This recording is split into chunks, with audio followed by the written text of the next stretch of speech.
Hello साथियों, राधे राधे। आप सभी का हमारी इस वीडियो में बहुत बहुत स्वागत है।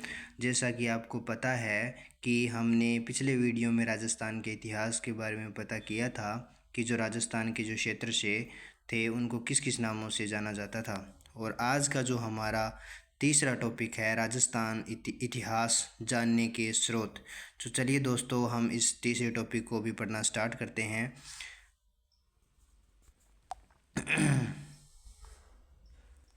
चलिए दोस्तों, पढ़ते हैं फिर टॉपिक।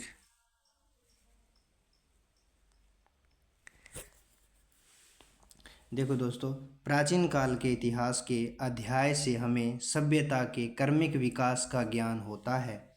इतिहास जानने के अनेक स्रोत हैं जिन्हें मुख्यतः दो भागों में विभक्त किया गया है, प्राचीन और साहित्यिक स्रोत। आगे देखते हैं दोस्तों साहित्यिक स्रोत के बारे में। साहित्यिक स्रोत प्राचीन काल के अवशेष जिनसे हमें स्थल एवं घटनाओं के संदर्भ को समझने में सहयोग मिलता है, उनको पुरातात्विक स्रोत कहते हैं। ऐसे स्रोत में अभिलेख, मुद्रा, स्मारक, कलाकृतियाँ एवं उत्खनन से प्राप्त सामग्री शामिल है। उनसे तत्कालीन जनजीवन को समझा जा सकता है। पुरातात्विक स्रोत संक्षेप रूप में हैं। देखते हैं दोस्तों कौन कौन से पुरातात्विक स्रोत हैं। तो पहला है हमारा अभिलेख। कौन सा है? अभिलेख। ये हमें शिलालेखों, पत्थर की पट्टिकाओं, पाषाण शिलाओं, पत्थर के बड़े बड़े खंडों, स्तंभों, भवनों, गुफाओं की दीवारों, मूर्ति प्रतिमाओं, स्तूपों, मठों, तालाबों, खेतों की बड़ी शिलाओं, ताम्र पत्रों पर उत्कीर्ण किए हुए मिलते हैं। आगे देखते हैं साथियों, इन अभिलेखों की उपयोगिता क्या क्या रही। ये विविध भाषाओं में गद्य और पद्य। देखिए दोस्तों, जो गद्य और पद्य दोनों शैलियों में लिखा जाता है और साहित्य में उसे चंपू कहते हैं, दोनों ही शैलियों में मिलते हैं। इन अभिलेखों में शासन, अनेक आश्रित लोगों, रानियों, राजकुमारों, सामंतों आदि के नाम, घटना की तिथियों, शासन कार्यों और आज्ञा का उल्लेख मिलता है। साथ ही इनसे तत्कालीन सामाजिक, राजनीतिक व धार्मिक, सांस्कृतिक जीवन आदि की जानकारी मिलती है। प्रशंसा में लिखे गए अभिलेख को प्रशस्ति कहा जाता है। जो किसी की प्रशंसा में जो लिखे जाते हैं उसे हम प्रशस्ति कहते हैं। आगे देखते हैं दोस्तों प्रमुख अभिलेख कौन कौन से हैं।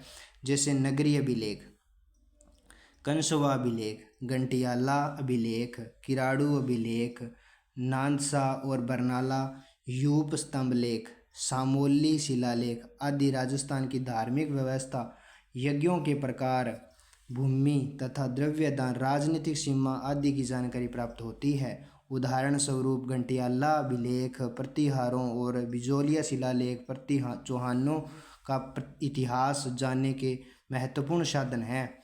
चिरवा का शिलालेख रावल समर सिंह के यंग की जानकारी का स्रोत है। आगे देखते हैं दोस्तों, ये देखिए दोस्तों स्मारक। अब हम पढ़ते हैं स्मारक के बारे में। स्मारक राजस्थान के विभिन्न स्मारकों में दुर्ग प्रमुख है।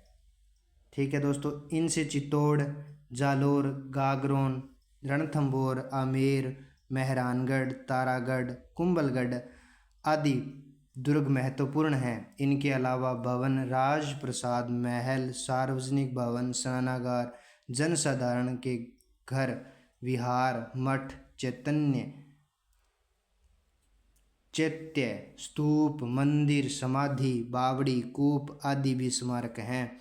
ये हमें तात्कालिक स्थापत्य कला और धार्मिक विश्वास, उपासना पद्धति, मनुष्य की चेतना और समृद्धि का ज्ञान भी करवाते हैं।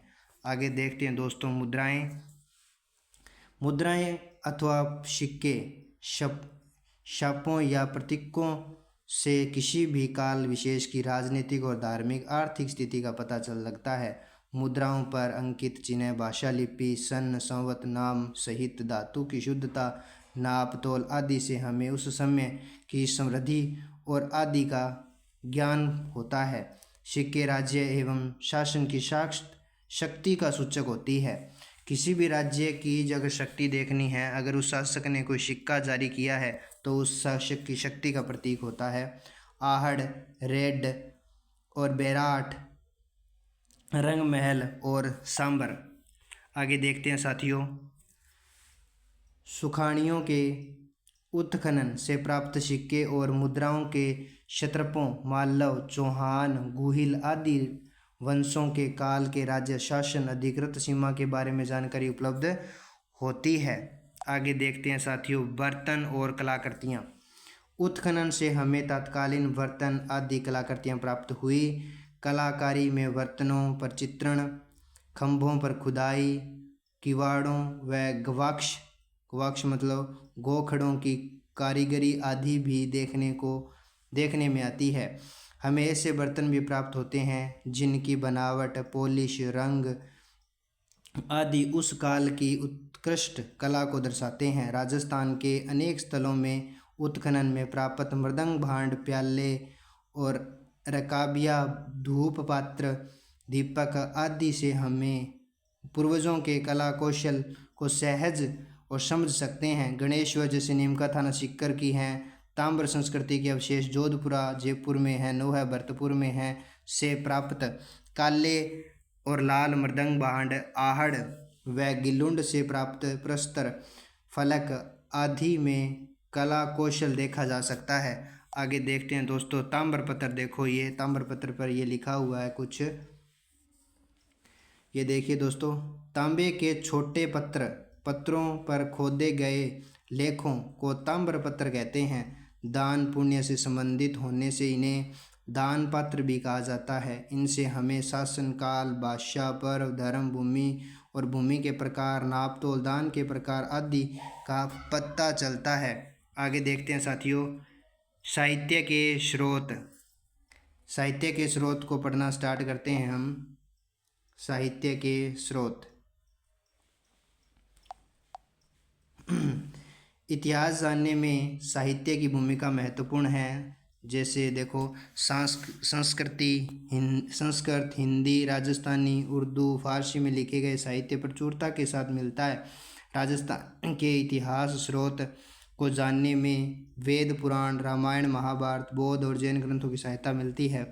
12वीं शताब्दी के उत्तरार्ध में जननायक कृत पृथ्वीराज विजय महाकाव्य से चौहानों की उपलब्धियों का वर्णन मिलता है और नयन चंद्र सूरी द्वारा कृत हमीर महाकाव्य से चौहानों के इतिहास के साथ साथ अलाउद्दीन खिलजी की रणथंभौर विजय और उस समय की सामाजिक और धार्मिक स्थिति के बारे में जानकारी हमें मिलती है। आगे देखते हैं साथियों, राजस्थानी भाषा में पृथ्वीराज रासो, अचलदास खिची की वचनिका, पद्मनाभ कृत, कानड़देव प्रबंध, बीकानेर के दलपत सिंह कृत दलपत विन्यास और खिड़िया जग्गाकृत वचनिका आदि विशेष उल्लेखनीय हैं। आगे देखते हैं साथियों, ख्यात विशेषक साहित्य में प्रसिद्ध राजपूत राजवंशों की स्थापना, राजाओं का वंशक्रम, राज्य क्षेत्र आदि का वर्णन होता है। नैनसिरी ख्यात, बांकीदास जी ख्यात और दयालदास जी ख्यात, जोधपुर राज्य की ख्यात आदि इतिहास जानने के महत्वपूर्ण स्रोत हैं। फारसी व उर्दू तवारियों इतिहास ग्रंथों से हमें विशेषतः मध्यकालीन राजस्थान इतिहास को समझने में मदद मिलती है। आगे देखते हैं साथियों, कर्नल जेम्स टोड कृत annals and antiquities of Rajasthan, पश्चिमी भारत की यात्रा, बूंदी और महाकवि सूर्यमल मिश्रण के वंश भास्कर, कवि श्यामलदास कृत वीर विनोद, विश्वेश्वरनाथ रेव कृत मारवाड़ राज्य का इतिहास और गौरी शंकर हीराचंद ओझा द्वारा लिखित उदयपुर, जोधपुर, सिरोही, डूंगरपुर, बांसवाड़ा, प्रतापगढ़ के इतिहास में उल्लेखनीय हैं।